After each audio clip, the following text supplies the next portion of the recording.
तो एक तो इलाज करने से पहले आपके जहन में कुछ बेसिस मैं देना चाहता हूं आपके, ये बुखार के अंदर ये बेसिस आपके अंदर बड़ी क्लियरिटी होनी चाहिए कि मुश्किल से मुश्किल भी बुखार आपके ये उतार देंगे अगर आपके पास बेसिस, मतलब आपको एकोनाइट का पता है, आपको बेलाडोना का पता है, हो सकता है एकोनाइट, बेलाडोना, ब्रायोनिया आपको इतना अच्छा रिजल्ट ना दे जितना अगर आप उसके पहले ये अप्लाई कर दें, तो स्पीड अप हो जाएगा, आपकी रिकवरी बड़ी स्पीड हो जाएगी। और इसमें हमें देर नहीं करनी होती। अब अगर टेम्परेचर आप किसी बंदे का नहीं उतारते ना, उसने घंटा, 2 घंटे, आधा घंटा शाम तक इंतजार करना, वगरना वो आपसे भाग जाएगा। तो बुखार के लिए लंबा टाइम आपको नहीं देना है और बुखार को बड़ा क्विकली आपने डायग्नोज करना है। और उसके लिए मैंने इतनी लंबी मेडिसिन की रेंज नहीं रखी। एक तो हमने एंटरकरेंट रेमेडीज रखी हैं जो बुखार तोड़ने में आपकी मदद करेंगी। कोई चीज नहीं मानता ना तो जहरा बंदा सीधे हाथ से नहीं मारता, फिर डंडा मारना पड़ता है, फिर कुछ और करना पड़ता है। तो वो वेपन आपके पास होने चाहिए कि जो आपकी रूटीन की रेगुलर मेडिसिन अगर आप इस्तेमाल करते हैं तो वो काम नहीं करती, तो वो आपने कैसे इस्तेमाल करनी। और ये हिफ्ज़े मुतक़द्दम के तौर पे आप इसका इस्तेमाल पहले भी कर सकते हैं। तो वो दवाइयां कौन सी, जैसे ट्यूबरक्लोनियम है। अच्छा, ट्यूबरक्लोनियम मैंने सबसे पहले क्यों डाला, बेसिलिनियम मैंने सबसे पहले क्यों डाली, इसकी वजह यह है कि ये बड़ा बैक्टीरिया है।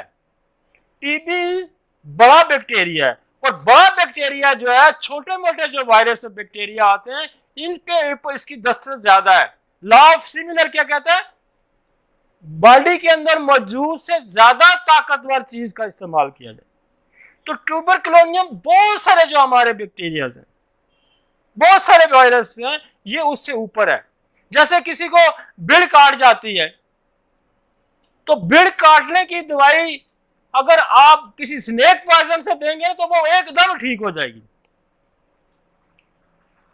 तो इसी तरह ट्यूबरक्लोनियम आपके पास कोई और निसोड़ नहीं है। फर्स्ट मैं क्लैमिडिया का जिक्र करूंगा, मैं इकोलाई का जिक्र करूंगा, मैं टाइफाइडिनम का जिक्र करूंगा, मलेरिया का जिक्र।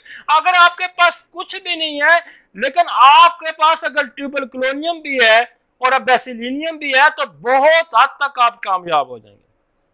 लिहाजा जितनी इन्फेक्शियस डिजीजेज आती हैं उनको आपने बेलाडोना दी, क्या पाँव ठंडे सर गर्म बेलाडोना का मरीज है, तो आपने अगर इसको ट्यूबर या बेसिलिनियम लगा के दी नहीं तो कभी बेलाडोना फेल नहीं होगी, कभी फेल नहीं होगी। ये मेरी बात याद रखें। बेसिलिनियम का भी रोल इसी तरह का ही है। ट्यूबरक्लोनियम थोड़ी सी अग्रेसिव है, बेसिलिनियम थोड़ी सी जो है वो हम्बल है, थोड़ा सा आपको इतना लेकिन हमने देखा कि ट्रांसलाइटिस में बेसिलिनियम बहुत अच्छा काम और ट्यूबरक्लोनियम ज़्यादा अच्छा काम करती है। जो आपके डाइजेस्टिव ट्रैक के इन्फेक्शन में उसमें बेसिलिनियम ज़्यादा अच्छा काम करती है। लेकिन बहरहाल ये दोनों दी जा सकती हैं। बच्चों में भी ट्यूबरक्लोनियम, जैसे ट्रांसलाइटिस आते हैं, साइनसाइटिस आते हैं भी, तो ट्यूबर का इस्तेमाल जो है हमें इन्फेक्शियस डिजीज में ज़रूरी करना, सिंगल डोज का इस्तेमाल। और उसके बाद जो दवाई आपकी आती है, ये 2 दवाइयाँ हमने। अच्छा, एक दवाई है रेडियम ब्रोमाइड हमने यहाँ इसलिए डाली है। रेडियम ब्रोमाइड मैंने यहाँ इसलिए डाली है कि ये बैक्टीरिया वायरस को मारने की सलाहियत जिस्म में पैदा कर देती है। आप बीच में अगर बुखार नहीं होता एक आध डोज रेडियम की भी देंगे, पहले तो ट्यूबर है, अगर फिर भी काम नहीं चलता तो ये भी जरासीम को मारने की सलाहियत पैदा करती है। आप रेडियम को जब पढ़ेंगे तो उसमें ये लाइन लिखी होती है कि रेडियम जो है जरासीम को मारने की सलाहियत रखती है, बॉडी के अंदर सलाहियत पैदा कर देती है। इसके बाद हमने दवाई डाली है फार्मालिनम। अच्छा, फार्मालिनम का भी काम यही है कि ये भी जो बैक्टीरियाज हैं, इन्फेक्शन पैदा करने वाले जरासीम हैं, इनको किल कराती है, इनको मारती है। और एक दवाई है मार्बोलिनम। मार्बोलिनम इसलिए हमने डाली कि जब मीजल आएगा, खसरा आएगा, तो मार्बोलिनम आपको वहां सपोर्ट करेगी। आप ब्रायोनिया देते हैं, आप सटीला देते हैं, आप कोई भी दवाई देते हैं, तो मार्बोलिनम अगर बाद, मैंने तो बड़े अरसा हो गया कि मैं मार्बोलिनम पे चलता हूँ। मार्बोलिनम की 1 डोज लो, खसरे का रैश भी कम कर देगा, बुखार भी उतार देगा और ये उतार देते हैं घंटे 2 घंटे के अंदर अंदर पेशेंट को सेट कर देते हैं। तो हमने बेसिक इसलिए मैं सेट कर रहा हूं कि ताकि आपके अंदर ऐसे टूल्स हो कि आपसे कोई बुखार बच के ना निकले, आपसे कोई बुखार बच के ना निकले। और मैं आपको ये बात बताना चाहता हूं कि अंदर का आपने सिस्टम देखा ना कि जो मैकेनिज्म है, इतनी जल्दी ये दवाइयां काम करती हैं और ये यूं बंदा खाता ही जाता है ना तो साथ ही सेटल होना शुरू हो जाता है। इसके साथ पैराटाइडिनम है। पैराटाइडिनम हमने इसलिए लगाई कि मम्स जब आते हैं तो अगर आप पैराटाइडिनम का इस्तेमाल करते हैं तो वो फंक्शन स्लो जल्दी कर देगा। और उसको इसके बाद हमने वायरलिनम लगाई है और मेलेंड्रिनम लगाई है। ये जो है ना चिकन पॉक्स जब आता है, चिकन पॉक्स उसके रैश भी आते हैं, उसमें दाने भी पड़ते हैं, उसमें बुखार, तो ये वायरलिनम उसको एज ए इंटरकरेंट रेमेडी के मेलेंड्रिनम वहां आपको काम करेगी।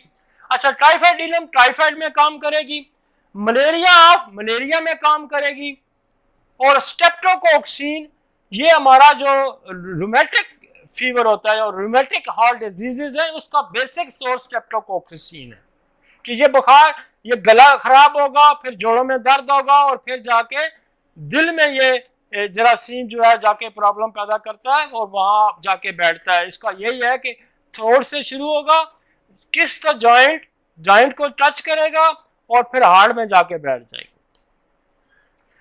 पायरोजिनम जो है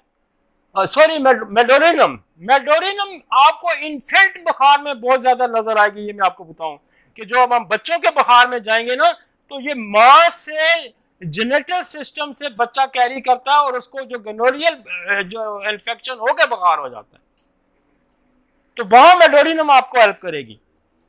उसके साथ आपकी आगे पायरोजिन तो आपको आज पता चल गया होगा कि व्हाट इज द पायरोजिन वो चीजें हैं जो बुखार पैदा करती हैं। तो ये बर्नर्ड और स्वान ने पैरोजीनियम उस वक्त स्वान ने पोटेंटाइज की और बर्नर्ड का भी आइडिया था। तो पायरोजिनम जो है वो उन्होंने गले सड़े हुए गोश्त से इसको बनाया और ये बुखार उतारने का, और ये बहुत सारे बुखार उतारती है, टाइफाइड भी उतारती है, ये मलेरिया। और जब पस लोकली इन्फेक्शन होगा और लोकली इन्फेक्शन जब बढ़ेगा तो ब्लड में जाएगा, तो फिर जो बुखार होता है तो उसको कौन रोकता है? पायरोजिनम रोकती है। पायरोजिनम जो है वो आपकी बहुत कसरत से इस्तेमाल होने वाली दवाई है और ये सेप्टिक्सीमिया की बड़ी दवाई है और सेप्टिक जो फीवर होते हैं उसमें इसका बड़ा इस्तेमाल होता है। अच्छा, एंथ्रेक्सीनम जो है ये भी सेप्टिक के जो फीवर होते हैं, एंथ्रेक्सीनम भी उसमें बड़ा रोल प्ले करती है। और सोराइनम जो है वो एंटीसोरक जब आप देंगे, जब सल्फर देंगे तो सल्फर 1 और 230 की दें, सल्फर एज इंटरकरेंट रेमेडी आपका केस क्लियर कर देगी और बाद दफा बुखार भी उतार देती है। जब आपने बहुत सारी दवाइयां दी, आपका काम नहीं चल रहा, और मेरी बात याद रखें कि ये जो बुखार के पेशेंट आपके पास आएगा इसको 1 दिन से ज्यादा दवाई मत दें, 1 या 2 दिन से इसको अपने साथ अटैच रखें। ये जो है ये क्लिनिकली एक आपको मैं टिप्स दे रहा हूं, इसको मत दे 2 हफ्ते 10 दिन की दवाई पैसे के चक्करों में, इसको अटैच रखें। और मैं आपको ये बताऊं कि ये जो आप जब इसको अटैच रखेंगे ना, ये जिस महल्ले से निकलता है, ये जिस गली से निकलता है, जिस घर से निकलता है, पूरा घर को पता होता है, पूरे गली को पता होता है, पूरे महल्ले को पता होता है कि बच्चे को बुखार है, बड़े को बुखार है। अब उठा के इसको डॉक्टर पे, वो अगले दिन क्या हुआ, बुखार ठीक हो गया? नहीं ठीक हुआ। अगर आपसे ना ठीक हुआ तो फिर क्या होगा जी, किस डॉक्टर को दिखाते रहे जी, और चलो जी आप वहां डॉक्टर के पास चले, वहां चले जाए, वहां अस्पताल में चले जाए। तो इसको आपने अटैच रखना है बुखार वाले, इसको स्पेस नहीं देनी। उसकी वजह है कि अगर आपको कोई चीज सुबह नहीं समझ आई तो आपको शाम को समझ आ जाएगी, आपको टाइम मिल जाएगा। लेकिन इसको अटैच रखना है, इसको लंबी दवाई दे के नहीं भेजना, और इसकी लंबी केस टेकिंग भी नहीं करनी। अल्लाह के बंदे वो जो लंबी केस टेकिंग जिसकी बात होती है, ये फोटो, ये स्नैपशॉट है, फटाफट डिसाइड करना है। लेकिन आपके पास ये जखीरा होना चाहिए, दवाइयां आपके क्लिनिक पे ये मेडिसिन होनी चाहिए, ताकि आपको किस वक्त कौन सी दवाई स्ट्राइक करनी है। मीजल आया तो क्या करना है, चिकन पॉक्स आया तो क्या करना है, टाइफाइड आया तो क्या करना है, मतलब आपके पास ये वेपन पहले से मौजूद होंगे तो तब हम स्ट्राइक करने के। अच्छा, बहुत कॉमन आ रहा है, ये बच्चों में भी आ रहा है, ये माँ से ये बच्चे ले लेते हैं, वैसे भी इकोलाई का इन्फेक्शन होगा, बुखार हो जाएगा, क्लेमेडिया बुखार करेगा, इंट्राकोकस बुखार करेगा। अच्छा, एक और दवाई है वैरो एक्टिव, ये मैंने अभी हमने इस दवाई को आजमाया है, कुछ थोड़े अर्सा पहले हुआ, कि ये बेसिकली हमारे यहाँ मायरल पी यूज होती है, हमारे यहाँ मायरल पी जो होती है टीबी की दवाई, और इंग्लैंड में ये यूज होती है वैरो एक्टिव टीबी के लिए। तो मैंने एक केस पहले भी आपको बताया था कि ये टीबी की दवाइयों की वजह से बहुत सारे मसाइल पैदा हो सकते हैं, लिवर फेलियर हो सकता है, कुछ भी हो सकता है, रेस्पिरेटरी फेलियर, कुछ भी हो सकता है। और अगर टीबी की दवाइयों की वजह से कोई भी मसला पैदा होता है तो आप टीबी की दवाई ही इस पे इस्तेमाल करें। और अगर आपके पास ये दवाई नहीं है, वैरो एक्टिव नहीं है या मायरन पी नहीं है पोटेंसी में, तो आप क्या कर सकते हैं, वही गोली लें, उसको 6-7 दफा डिल्यूट कर लें, मतलब 10-15-20 मिनट लगेंगे, तो वो 6-7 पोटेंसी में आप 2-4 डोजेस देंगे तो इसके साइड इफेक्ट सेटल कर देगा। नक्सवामिका दें और साथ इसको ये हमारी प्रूवे में एक नई मेडिसिन आई है, और मैं आपको एक केस भी यहाँ प्रेजेंट करना चाहता हूँ इसका, वैरो एक्टिव, कि मेरा अपना कजन, उसको ट्यूबरकुलोसिस वाला डायग्नोज हुआ इंग्लैंड में, और उन्होंने 4 दिन इसको वैरो एक्टिव दी, 4 दिन, 4 गोलियां सुबह नार्म, 4 दिन देने के बाद क्या हुआ कि उसका लिवर फेलियर की तरफ चला गया और उसका बिलीरेबल 37 हो गया, जो एक नॉर्मल होता है 37। हमने फौरी क्या किया कि हमने वो गोली तो घर में पड़ी थी वहां पे, हमने कहा इसको डिल्यूट करो और 6 में दो। अच्छा, इतने में हमने ऑर्डर भी दे दिया इसको पोटेंसी का भी, कि वो भी आ जाएगी 1-2 दिनों में।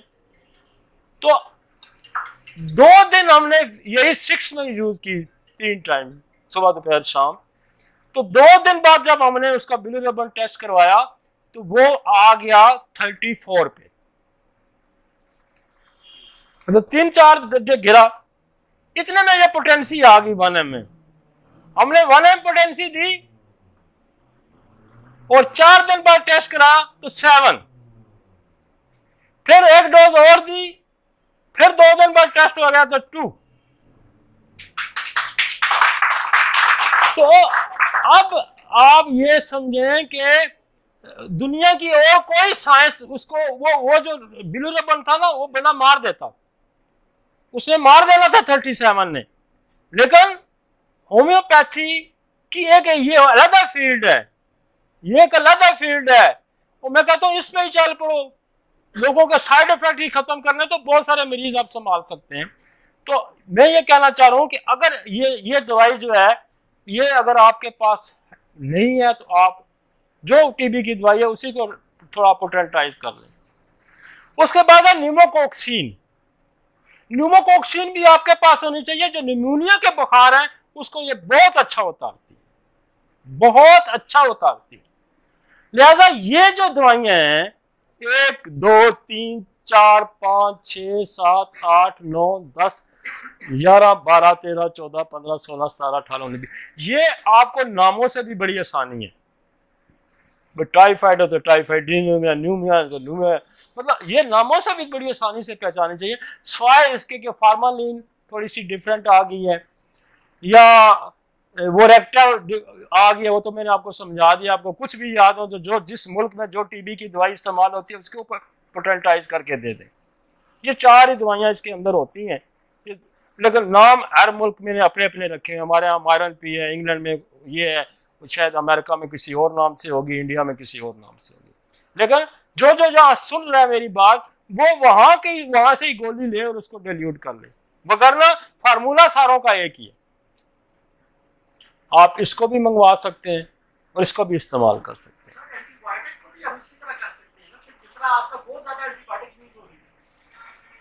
जी, वो कर सकते हैं। अच्छा, मैं थोड़ा सा आप लोगों से एक गुजारिश भी है कि मुझे बहुत सारे लोगों ने ये भी कहा कि आप क्वेश्चन सेशन बाद में ले लिया करें, बहुत सारे, क्योंकि लाइव जा रहा अभी भी, और वैसे भी लोग रिकॉर्डेड जब होता है तो वो कहते हैं जी फिर आप वहाँ रुक जाते हैं, आप नवे किस्से में पड़ जाते हैं।